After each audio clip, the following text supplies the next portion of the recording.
지금 이 시각 여러분이 주목할 만한 이슈 살펴보겠습니다. 파리올림픽 금메달 획득 이후 협회를 향한 작심 발언을 했던 안세영 선수가 입을 열었습니다. 안 선수는 자신뿐만이 아닌 모든 선수들을 미래를 위한 목소리였다고 밝혔는데요. 이런 가운데 자체 진상조사위를 꾸린 배드민턴 협회에 대해 문체부가 절차 위반이라고 지적했습니다. 백길현, 박수주 기자가 차례로 전해드립니다. 안세영은 자신이 하고 싶었던 이야기는 관습적으로 해오던 것들을 조금 더 유연하게 바꿔나갔으면 하는 바람에 대한 것이라고 말했습니다. 너만 그런 게 아니다. 넌 특혜를 받고 있잖아라는 말이 아닌 한번 해보자. 그게 안 되면 다른 방법을 함께 생각해보자는 말 한마디를 기다렸다는 안세영. 안세영이 협회에 목소리를 낸 건 처음이 아니었습니다. 안세영은 자신의 생각을 정리해 문서화했고 지난 2월 안세영의 부모님이 협회 전무이사, 사무처장 등 5명을 만나 이를 전달하고 설명도 했습니다. A4 13장 분량의 건의서에는 성적이 걸맞지 않은 포상금은 물론 선수촌 내 잘못된 선후배 문화, 불합리한 각종 제도와 규정에 대한 내용이 담겼습니다. 협회는 이 건의서를 받은 뒤 자체 회의를 진행했지만 안세영에게 답을 하진 않았습니다.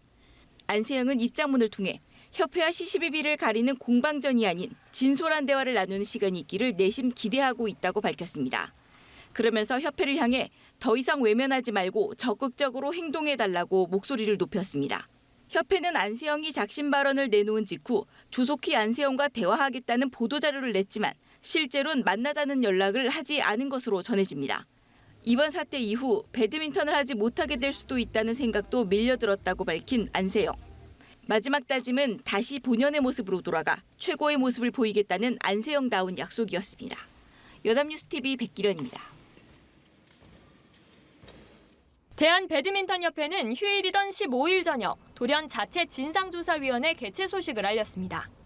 변호사 2명과 교수 1명, 협회 내부 인사 2명 등 5명의 위원으로 조사위를 구성하고 16일 비공개로 회의를 처음 진행한다는 내용이었습니다. 국가대표 선수단 부상관리와 훈련 시스템, 관리 규정 등 전반을 조사할 예정이라고 밝혔는데 협회는 외부 인사 위원 명단과 회의 시간은 공개하지 않았습니다.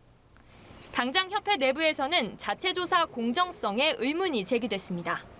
협회의 한 이사는 진상조사위 개최 사실을 임원들은 전혀 모르고 있던 데다 협회 내부 인사 2명은 김태규 협회장 사람이라고 비판했습니다. 모 부회장도 자기 사람들 심어 조사해봤자 제대로 되겠느냐며 임원들을 허수아비로 만들었다고 반발했습니다.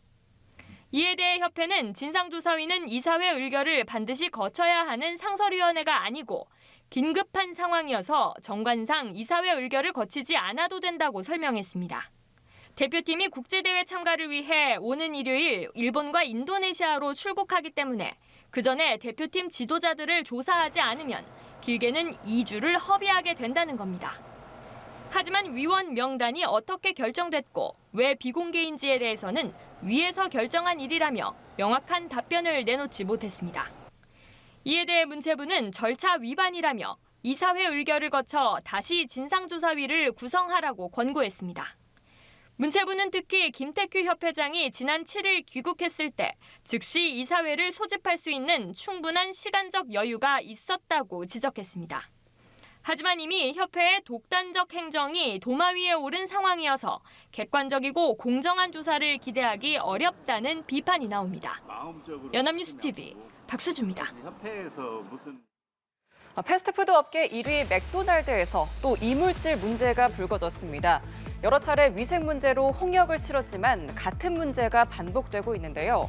먹거리에 대한 소비자들의 불안 언제까지 계속될까요? 한지희 기자의 단독 보도입니다.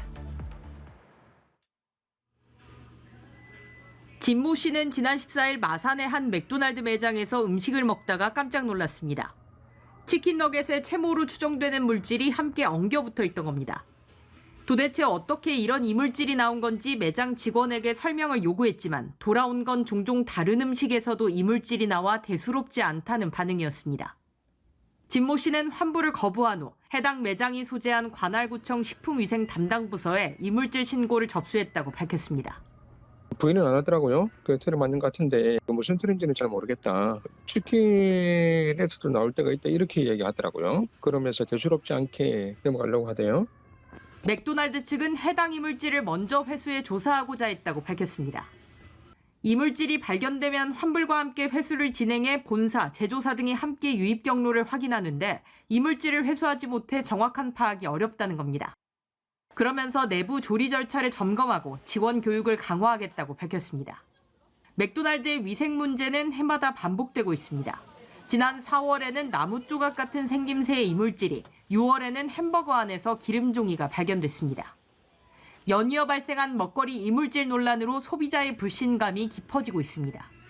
연합뉴스TV 한지입니다. 지난 5월 트로트 가수 김호중 씨가 음주운전했다가 운전자를 바꿔치기 한 사실 등이 드러나 논란이 됐었죠. 최근에도 운전자 바꿔치기를 한 음주운전자가 경찰에 붙잡혔는데요. 사고 현장 주변 CCTV 분석을 통해 이 같은 범행이 딱 걸렸습니다. 김유화 기자의 보도입니다. 지난달 2일 새벽 서울 중랑구 상봉역 앞 음주사고 장면입니다.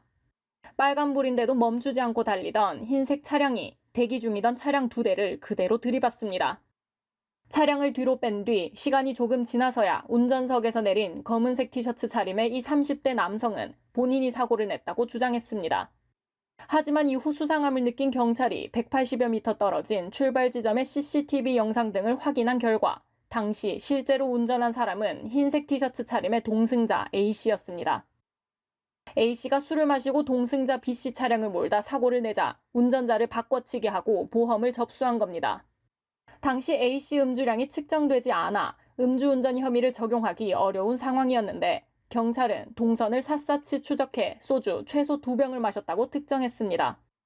이를 위해 경찰이 확인한 주변 CCTV만 40여 대에 달했습니다.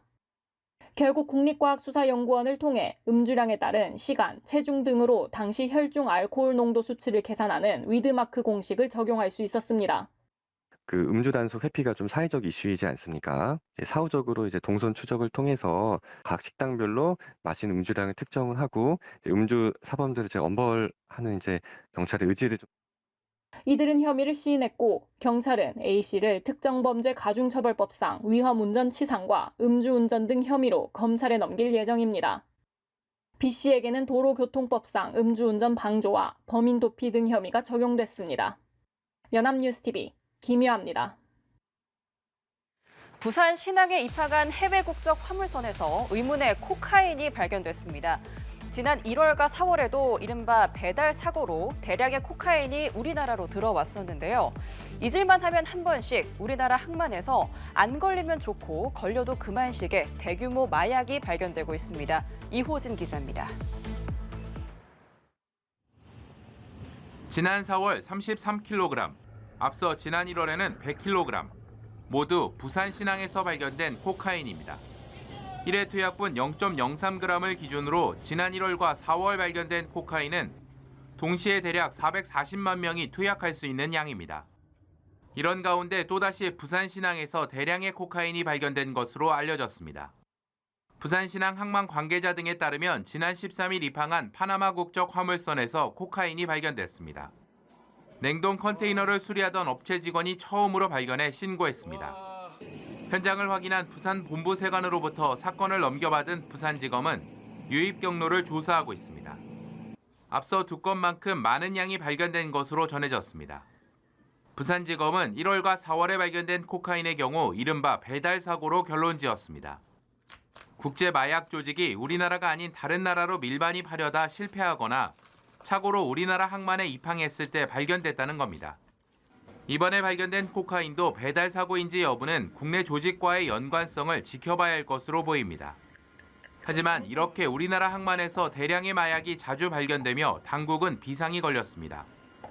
부산세관은 지난달부터 전담부서를 만들어 마약 검사를 강화했습니다. 부산뿐만 아니라 해외 국적 선박이 이용하는 국제항만은 모두 검역과 감독을 강화하고 있습니다. 한편 지난 4월에는 울산 온산항에서도 싱가포르 선적 화물선에서 대량의 코카인이 발견된 바 있습니다. 연합뉴스TV 이호진입니다. 네, 폭염 속 과열로 인한 자동차 화재가 잇따르고 있습니다. 위험 요소를 줄이는 것이 가장 중요할 텐데요. 차량 내부에 있는 생수병조차도 조심할 필요가 있다고 합니다. 그 이유가 무엇인지 나경렬 기자가 전합니다. 비닐 위에 물이 고여 있습니다. 강한 햇빛이 내리쬐자 금세 초점이 한 곳에 맞춰집니다. 빛이 집중된 곳의 온도는 급격히 치솟고 심지어 연기가 나더니 불이 붙기까지 합니다. 434도, 450도, 500도까지 올라갑니다. 508도. 고여있던 물이 돋보기 작용을 한 건데 차량 안에서도 비슷한 일이 일어날 수 있습니다. 자동차 내부에선 투명한 생수병이 그 역할을 할 수 있습니다. 폭염 속 강한 햇빛이 생수병을 거치며 집중되고 차량 시트 등을 태울 수 있습니다. 여름철 차량 내부 온도는 바깥보다 3배 정도 높아 불이 나기 더 쉽습니다. 주행 중에도 급격히 상승한 엔진 온도 때문에 화재 위험성은 높아집니다. 특히 아스팔트 위에 온도가 워낙 높고 특히 내연기관차 같은 경우는 달리면서 앞에 바람을 받아서 엔진을 식혀줘야 되는데 그 열을 충분히 식히지 못해서 불이 나는 경우가 급격히 늘어납니다. 실제로 폭염이 기승을 부리던 지난 11일 서해안 고속도로를 달리던 승용차에서 불이 나 운전자 등이 대피하는 일이 있었습니다. 12일에도 자유로를 달리던 차량에서 화재가 발생했습니다. 전문가들은 라이터 등 불이 쉽게 붙는 물건을 차량 내부에 둬선 안 되고 노후 차량으로 장거리 운행에 나설 땐 휴게소에 자주 들러 그늘에서 엔진을 식혀줘야 한다고 조언합니다. 이상 기후가 계속되는 만큼 더욱 각별한 주의가 요구됩니다. 연합뉴스 TV 나경렬입니다.